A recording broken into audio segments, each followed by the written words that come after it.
Of course, we had heard about the drive-in churches, and I was trying to visualize that. And then in May, I turned to Richard Wenham at WUTC because we had our lights figured out, but we didn't have our sound figured out. And I said, I know this sounds kind of like really ridiculous, but would you like to do this with me? And if we're calling it drive-in dances, why don't we go with timeless movie theme songs and yet link them to what we're experiencing right now? It's the way the audience who first saw that movie and saw her sing that song felt the same way. It was a pretty dark period of history then too. Yes, very dark. And yet she does come back home.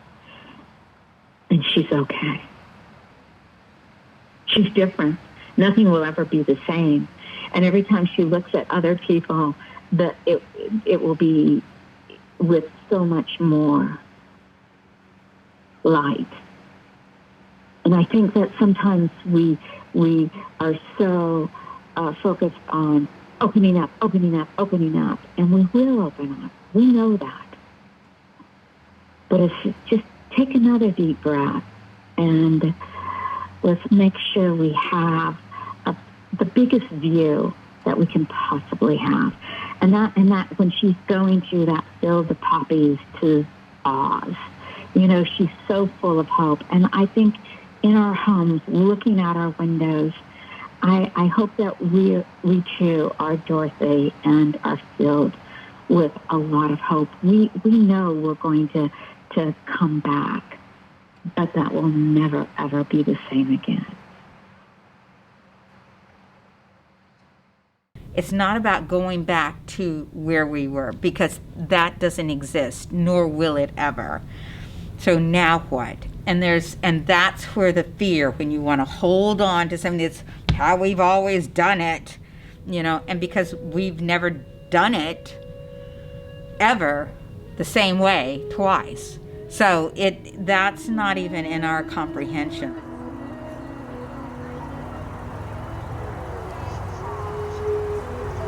I think with everything has been stopped and been put on hold, art has really stepped up and kept people from going crazy. So I just want people to remember this time when schools and stuff start back and you want to make budget cuts.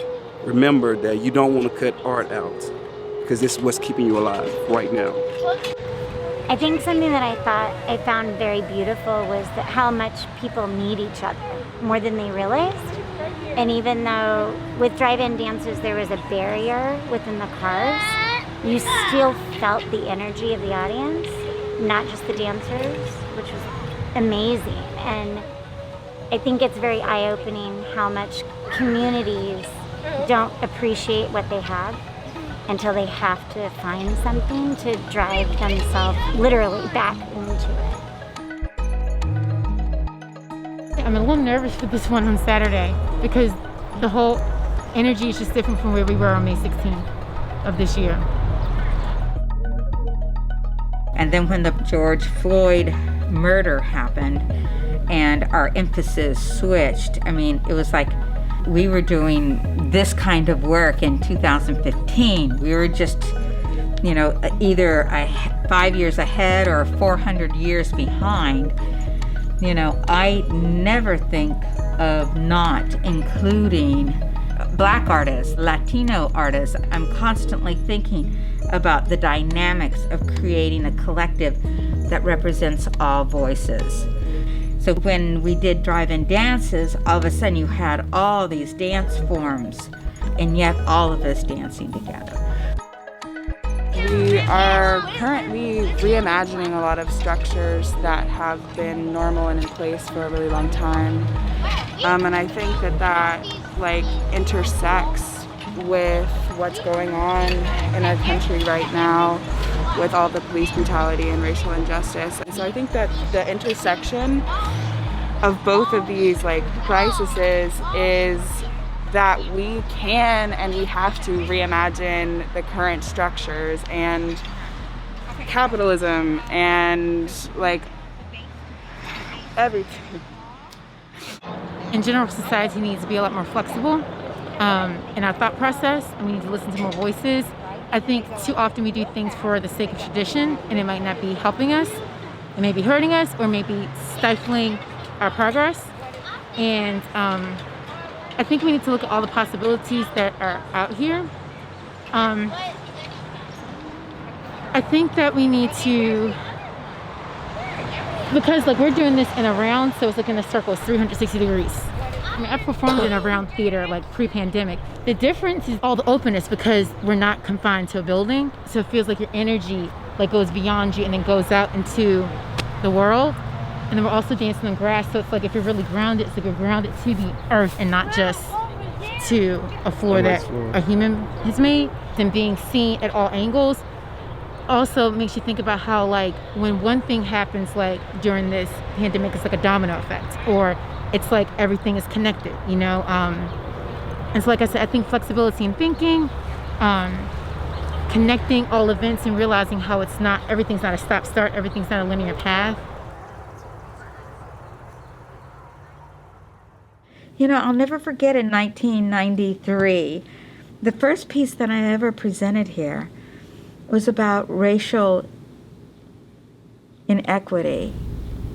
Even from the very beginning, I was able to take the audience somewhere I felt we should be examining and talking about, and opening up our hearts in a different way through art. And that's really important to me, is that, no, I'm not a social political artist, but yes, I am. I'm always, there's a lot of times, not all the time, but a lot of time in my work is about how we as a community are looking at things. I can't even begin to tell you that we've opened this door to create a safe place so that we can all create. I noticed like dancing out here, it gets rid of the north, south, east, west. You know, the upstage down. It's like it's more circular, so it causes your mind to think, and I think that's really wonderful for everyone. You know, we so too much get stuck in this same way of thinking, this up down, this rigid way of thinking. And sometimes I think it's good to get out to where you can make circles and make other movements and think differently.